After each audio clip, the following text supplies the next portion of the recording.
le mouvement est calibré, ça bouge en fonction de la caméra. Donc là, on y croit.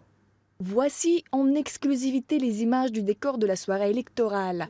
Le plateau du journal télévisé est métamorphosé, le plafond est caché par un immense ciel digital aux couleurs de l'Europe.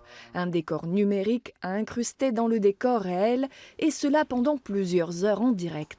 La complexité, c'est que comme la caméra bouge sur le plateau, il faut que le décor bouge en fonction du mouvement de caméra.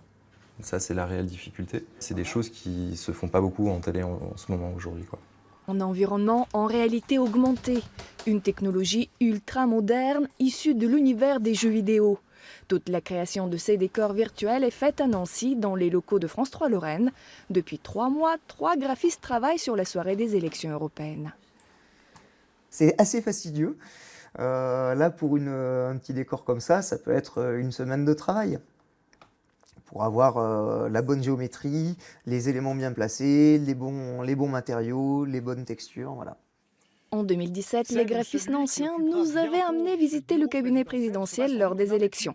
Dimanche, c'est au cœur de l'hémicycle du Parlement européen que le téléspectateur sera plongé. Une prouesse virtuelle indispensable pour réinventer la télévision.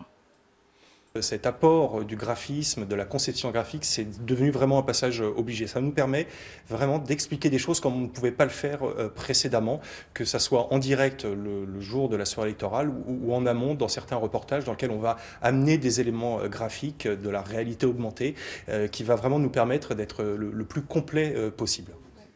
Soirée électorale, mais aussi films et documentaires. À Nancy se trouve la seule unité du groupe France Télévisions capable de créer des effets spéciaux de telle ampleur.